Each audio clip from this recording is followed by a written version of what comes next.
Cotton seed oil market को लेकर, cotton seed oil cake के मार्केट को लेकर काफी ज्यादा यहां पर हलचल मची हुई है। कई तरह के यहां पर बयान भी हो रहे हैं, कई तरह के इल्जाम भी एक्सचेंज के वेयर हाउसेस पर लगाए जा रहे हैं। उनके माल की क्वालिटी को लेकर काफी ज्यादा सवाल उठ रहे हैं। वाकई में ग्राउंड पर ऐसा क्या हुआ है कि इस तरह के सवाल उठ रहे हैं? बातचीत करने के लिए हमारे साथ ऑयल मिलर्स एसोसिएशन के प्रेसिडेंट है राजीव बजाज जी। राजीव जी, बहुत बहुत शुक्रिया सर।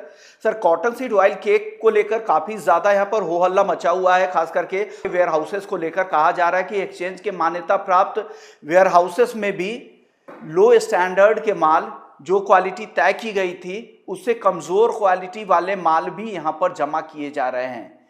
क्या वाकई ऐसा हो रहा है? क्या अपडेट है? क्या खबर है सर? ऐसा था सर कि अकोला के वेयर हाउसेस में किसी प्रकार का प्रॉब्लम नहीं है। वापस प्रॉब्लम से जो हो रहा है वो कड़ी के वेयर हाउसेस में हो रहा है। वहां पर एक्रीडिएशन जो वेयर हाउसेस है उनमें माल हल्के या substandard quality as per specifications माल नहीं लगा रहे। जो गोडाउन्स है वहां पर वहां पर टेस्टिंग प्रॉपर नहीं हो रहा है। वहां पर टेस्टिंग में गड़बड़ होने की वजह से जो इंटर्न लो प्रोटीन कंटेंट होने से जानवर की हेल्थ को भी खराब कर रहा है। और else cotton seed oil cake is said to be the most proteinous product.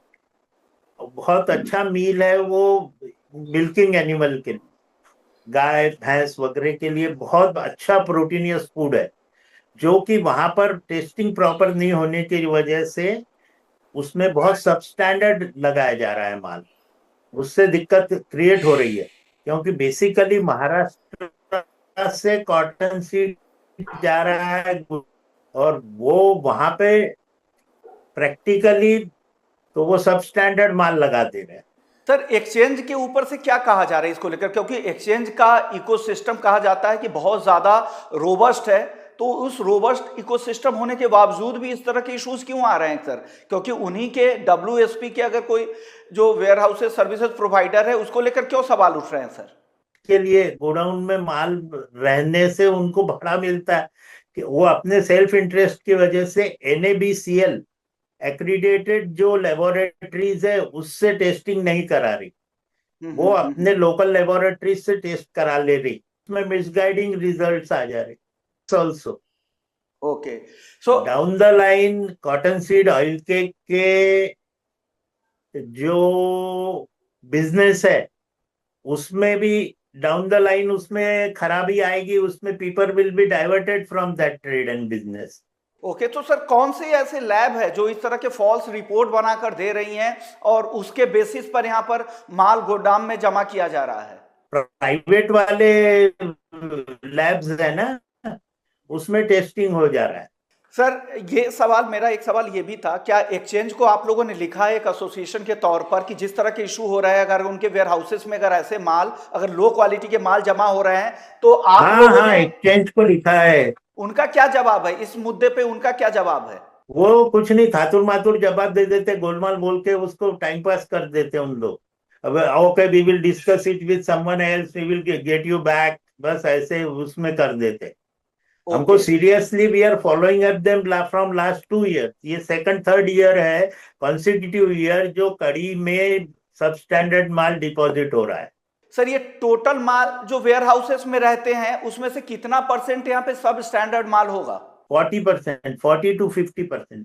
40 to 50% तक है? उसके बाद भी एक्सचेंज अभी उस पे आपको लगता है कि वहां पे यस यस, इसीलिए तो पीड़ा है ना।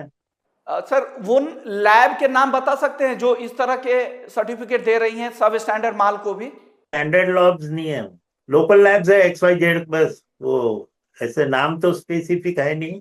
वो लोकल वही हो गया, क्या टेस्टिंग, हाँ हो गया प्रॉपर हो गया। तो ये मेजर इश्यूज है और डेफिनेटली इस पर एक्सचेंज को कदम उठाना चाहिए। सर आगे अब आप लोग क्या करने वाले, एक एसोसिएशन के तौर पर आप लोगों का अगला कदम क्या होगा सर? अगला कदम तो बोले हम लोग we will discourage this contract of cocud with NCDX। हम लोग NCDX से मुंह फेर लेंगे और तो क्या कर सकते हैं हम लोग।